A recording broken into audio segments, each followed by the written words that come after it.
2021 சட்டப்பேரவை தேர்தலில் திமுகவிடமிருந்து அதிமுக மீட்ட நத்தம் தொகுதியுடைய நிலவரம் என்ன, அந்த தொகுதி மக்களுடைய எதிர்பார்ப்புகள் என்னன்னு பார்க்கலாம்.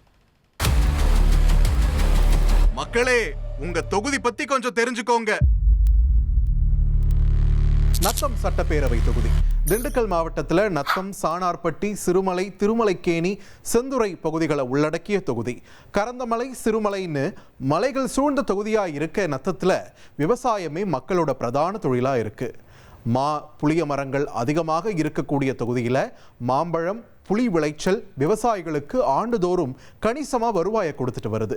பிப்ரவரி 23 தேர்தல் ஆணையம் வெளியிட்ட இறுதி வாக்காளர் பட்டியலில் தொகுதியில் 1,27,116 ஆண் வாக்காளர்கள், 1,31,421 பெண் வாக்காளர்கள், 66 மூன்றாம் பாலின வாக்காளர்கள்னு மொத்தமாக 2,58,603 வாக்காளர்கள் இருப்பதா தெரிவிக்கப்பட்டிருந்துச்சு. தொகுதியில் இதுவரைக்கும் நடந்த தேர்தலில் அதிகபட்சமாக காங்கிரஸ் 5 முறையும் அதிமுக 4 முறையும் வெற்றியை வசமாக்கியிருக்காங்க. தமிழ் மாநில காங்கிரஸ், திமுக தலா 1 முறை வெற்றியை வசமாக்கியிருக்காங்க. தொகுதியில் முதல் முறையாக 1977 நடந்த தேர்தலில் காங்கிரஸ் வேட்பாளராக களமிறங்கி ஜெயிச்ச ஆண்டி அம்பலம் 1996 வரையில் தொடர்ச்சியாக 6 தேர்தல்களில் ஜெயிச்சிருக்காரு. 1996 தேர்தலில் தமாக வேட்பாளராக போட்டியிட்டு ஜெயிச்சார். 2001 இருந்து அதிமுகவின் நத்தம் விஸ்வநாதன் ஜெயிச்ச தொகுதியை 2016 தேர்தலில் திமுக வசமாக்குச்சு. நத்தம் விஸ்வநாதன் ஆத்தூர் தொகுதிக்கு மாற முதல் முறையாக நத்தத்தில் திமுக ஜெயிச்சது. ஆண்டி அம்பலத்தோட மகன் MA ஆண்டி அம்பலம் ஜெயிச்சார். கடந்த 2021 தேர்தலில் அதிமுக முன்னாள் அமைச்சர் நத்தம் விஸ்வநாதன் மீண்டும் சொந்த தொகுதியான நத்தத்திற்கு திரும்ப 1,07,762 வாக்குகளை பெற்று வெற்றியை வசமாக்கினார். அவருக்கு எதிராக திமுக களமிறக்கிய சிட்டிங் MLAவாக இருந்த ஆண்டியம்பலம் 95,830 வாக்குகளை பெற்று தோற்றார். 11,932 வாக்குகள் வித்தியாசத்தில் நத்தம் விஸ்வநாதன் வெற்றியை வசமாக்க அதிமுக கோட்டையாய் இருந்த தொகுதியை திமுகவிடம் இருந்து அதிமுக மீட்டுச்சு. தொகுதியில் 14,762 வாக்குகளை வாங்கி நாம் தமிழர் கட்சி டெபாசிட் தக்க வச்சிருந்தாங்க. இப்போ தேர்தல் நெருங்க நத்தம் தொகுதி மக்களோட எதிர்பார்ப்புகள் என்னென்னவா இருக்குன்னு பார்த்துடலாம்.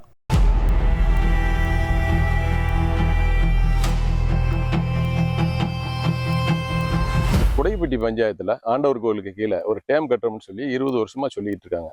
அது இன்னும் மக்களுக்கு இன்னும் வந்து சேரலை. அதை வந்தாக அந்த சுற்று வட்டாரத்தில் இருக்க ஒரு 26,000 ஏக்கர் விவசாயிகள் இன்னும் சந்தோஷப்படுவாங்க. அதுக்கான ஆவணை இந்த அரசு செஞ்சுச்சுன்னா நல்லா இருக்கும். புளி அதிகமான விளைச்சலுங்கனால அதை சேமிப்பு கணக்கு வைக்கிறதுக்கு, ஒரு குழி சாதனை வைக்கிறதுக்கு கொஞ்சம் அரசு இது முயல் போடணும். இன்னொன்று என்ன அப்படின்னா, மாங்காய் விளைச்சலும் அதிகமாக இருக்குது. அந்த மாங்காய் விளைச்சல் அப்படின்னா அந்த அரசே எடுத்து குழி சாதனை மாதிரி மாங்காய் அதுக்கு செஞ்சு கொடுத்தாங்கன்னா இதுவும் கொஞ்சம் நல்லா இருக்கு. இங்கே நத்தத்தில் ஆர்ட்ஸ் காலேஜ் தந்திருக்காங்க. ஆண்கள் பெண்கள் இருவரும் படிக்கிற மாதிரி. சில பெண்கள் ஆண்கள் படிக்கிறதுனால வரமாட்டாங்க. தனியாக எங்களுக்கு மகளிருக்காக தனியாக ஒரு காலேஜ் அமைச்சு கொடுத்தா நல்லா இருக்கும். நம்ம பிரசித்தி பெற்ற மாரியம்மன் நத்தம். அந்த நத்தத்தில் ஒவ்வொரு நேரம் நம்மளுக்கு இப்போ வரும்போதெல்லாம் இந்த பால் குடம் எடுத்தோம்னா சிரமமாக இருக்குது. அதனால் என்ன ஆச்சுன்னா, யூனியன் ஆஃபீஸில் இருந்து நம்ம அம்மன்கள் வரைக்கும் ஒரு பாலம் அமைச்சு கொடுத்தா ரொம்ப பேருதவியாக இருக்கும். நத்தத்துக்கும் வேற சிறப்பாக இருக்கும். பிள்ளையார் நத்தம் செந்தரை கண்டிப்பாக ஒரு காவல் நிலையம் கண்டிப்பாக அமைத்தர வேண்டும். அங்கே ஒரு சம்பவம் எதனால் நடந்து கொண்டால் நத்தத்துக்கு இங்கே 40 கிலோமீட்டர்ல இருந்து அந்த ஸ்டேஷனில் வரக்குள்ளாட்டியும் எதனால் ஒரு பிரச்சனை பெருசாக ஆகிக்கொள்ளுது. அதனால கண்டிப்பாக நத்தத்தில் செந்தரையில் நல்லபடியாக ஒரு காவல் நிலையம் நல்லபடியாக அமைத்து கொடுக்கும் மாதிரி கொடுங்க. தாலிபான் கேட்டுக்கொள்ளுங்க.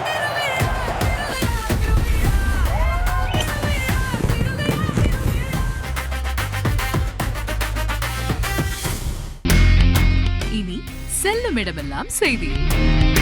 தந்தை டிவியின் வாட்ஸ்அப் சேனலை ஃபாலோ பண்ணினா செல்லருக்கும் இடமெல்லாம் செய்தி. இதோ QR கோட் இப்பவே ஸ்கேன் பண்ணுங்க, ஃபாலோ பண்ணுங்க.